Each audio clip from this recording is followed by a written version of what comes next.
Hi, I'm Mandy with Herrick District Library. I'll walk you through how to get started on the Libby app and share a quick overview of its best features. Starting at the beginning.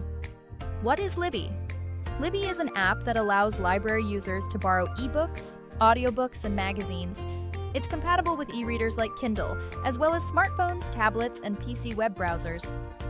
Ready to dive in? Have your Herrick District Library card ready and let's get started. On a smartphone or tablet, you will need to download the Libby app. If you have an iOS device, such as an iPhone or iPad, go to your Apple App Store.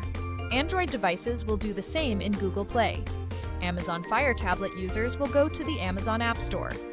When you search for Libby, the Libby icon that comes up should look like the icon circled on the screen in red. If you are using a Windows, Mac, or Chromebook computer, open your web browser and go to libbyapp.com. Upon opening the app or going to libbyapp.com, it will first ask you if you have a library card. If you answer not yet, the system will walk you through finding your local library and registering you for a digital library card. If you are already a Herrick District Library patron, click Yes, I have a library card. It will then ask you how you would like to search for your library. Guess Your Library can work well if you are nearby. Recover your data is best if you are a returning Libby user. I think search for a library is the easiest way. Here you can type Herrick or Holland or our zip code, 49423. Midwest Collaborative for Library Services will come up. Herrick District Library is a part of this group and will appear on the line right below MCLS. Click on this option. This takes you to the MCLS page. Have your card ready and click on Sign in with my card. Next, you will be asked to select where you use your library card. Select the 19 More button to see more options. Scroll to MCLS Herrick District Library and click on it. Now you'll enter the long number under the barcode on the back of your library card. Be sure to include all 14 digits without spaces. Then click Sign in. Last step, it will ask you for your PIN, which is the last 4 digits of the phone number associated with your library card. Fill that in and click Sign in. There may be a delay while Libby checks with HDL to ensure your card is active. There are occasional hiccups in the system, and it may say it's unable to verify your card at this time. That's okay. Usually after a couple of tries, it will go through. If you continue having issues, please let us know and we'll see what we can do to help. Once in Libby, it will display your library card with how many loans you currently have and the number of holds you have placed. This shows you may have up to 10 items checked out at one time and up to 15 holds at a time. If you'd like, you may click on the 3 dots in the lower right corner of the card to customize your card with your name. When you are finished, go ahead and click Next. If you prefer to read on a Kindle, the next page will ask you to select Yes, I read with Kindle, so your materials are formatted for that device. If you do not use a Kindle and are using a computer, phone, or tablet, click on the Skip button. Kindle users, check out our video on how to move books to your Kindle. This is our library's main page. Here, you'll find collections prepared by our librarians, featured books and magazines, as well as some of our newest books. If you aren't sure what you are looking for, this page is a great place to start browsing. The filter features, circled in red, can be helpful if you would like to set preferences or exclude certain things. Clicking the 3 inverted pyramid lines lets you update these preferences. You may also like to explore curated lists based on what's newest, most popular, or available right now within our catalog. Want to find a title you didn't know you were looking for? The random option will help you find something new. Let's look at these options a little more closely. Filters let you set preferences to easily find categories that interest you or exclude certain things that don't. You can tell Libby you only want to see ebooks or only audiobooks. Don't want to wait for a hold? You can choose to see only materials that are available now. You can limit by age ranges, genres, languages, or even find the first in a series. Filters are great to help narrow down what you're looking for. You can filter by newest, most popular, random, or choose to only view books that are available now. You may be wondering, what is the difference between an ebook and an audiobook? Ebook stands for electronic book. These items are books that you can read on a screen and turn pages forward and backward by clicking on the right or left of the page, similar to flipping pages of a physical book. On Libby, you can tell an option is an ebook if it appears as a shadowed, rectangular book shape with original cover art, as seen in the top image. Audiobooks can be thought of as an updated version of books on tape. They are books that are read to you by a narrator and do not provide a transcript to follow. You are able to navigate forward and back by dragging a timeline bar to the left or right. Audiobooks on Libby tend to be more square-shaped with earbud icons beneath the cover art, and an estimated duration of the recording to their right, as seen in the bottom image.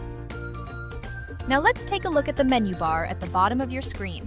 From left to right, there are 5 options: the magnifying glass, library building, Libby logo, a stack of books, and a tag. The magnifying glass is the search function. Click here to search for specific titles, authors, or keywords. Second from the left is the library building icon. That will take you to the Midwest Collaborative for Library Services main page. Here you can explore curated suggestions if you aren't sure what you're looking for. The middle of the menu bar is the Libby logo. This takes you to your account so you can view all your loans and holds or make changes to your account settings.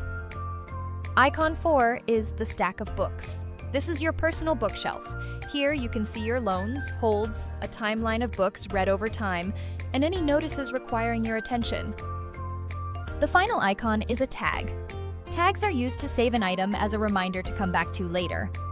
This is a great feature if you'd like to borrow a book in the future but aren't ready to place a hold right now. When you find an available title you'd like to borrow, click Borrow. On the following screen, you have the option to choose if you would like to borrow the title for 7, 14, or 21 days. Libby defaults to 14, but I recommend selecting 21 days.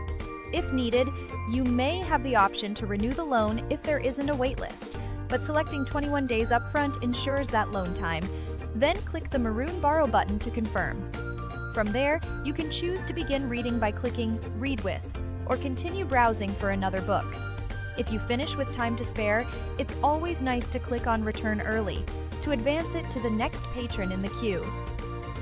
If all copies of a desired title are currently checked out, you may wish to place a hold. This adds you to the wait list and shares an estimated wait time based on the number of patrons ahead of you in the queue. Once you've found a title of interest, click on Place Hold. Libby will let you know how many copies are in use, number of patrons on the wait list, and how many are waiting per copy. Libby will also remind you how many materials you currently have on loan and how many holds you currently have. If you would like to continue with the hold, be sure to click the maroon Place Hold button to confirm.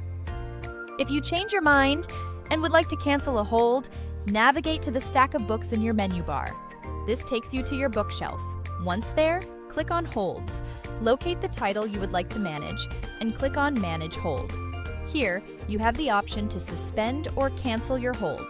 To be removed from the waitlist, click on Cancel Hold, and again, click the maroon Cancel Hold button to confirm. If you would like to remain on the waitlist, but are not ready to borrow the held item, you may suspend the hold instead, allowing others to pass you in the queue until you are ready for the title and opt to unsuspend your hold again. Once you have borrowed a title and clicked on the link to open it, we have a few helpful tips to optimize your experience. The most important thing to know first is how to turn the pages of an ebook. To advance pages, simply swipe or click on the left side of the screen to go back. Swipe or click right to move forward, similar to turning the pages of a book. Clicking or tapping the middle of your screen will bring up the progress bar, or timeline at the bottom of the page, as well as a menu bar at the top of the page. It gives you a visual representation of your place in the book and tells you how many pages are left in the chapter and the book. Chapters are denoted by short, bold hash marks. Narrower markings indicate pages, with longer hash marks denoting every 10th page along the timeline. You can drag the timeline to the left to go back, or right to move ahead. Small red arrows on the left and right show how many pages you are into the chapter and how many pages to the next chapter. To remove the progress bar from the viewing area, simply click or tap the middle of the screen again. Clicking the first icon on the left of the top menu bar will change the layout from a 2-column layout, similar to a book, to a 1-column document view. Clicking the icon again will return it to 2 columns. To continue reading, click the middle of the page to remove menu bars from view. Next on the menu bar are font settings. Here, you can adjust the size of the font, allowing for more words per page or a larger, easier to read size. You also have the option of 3 background colors: white, sepia, or black.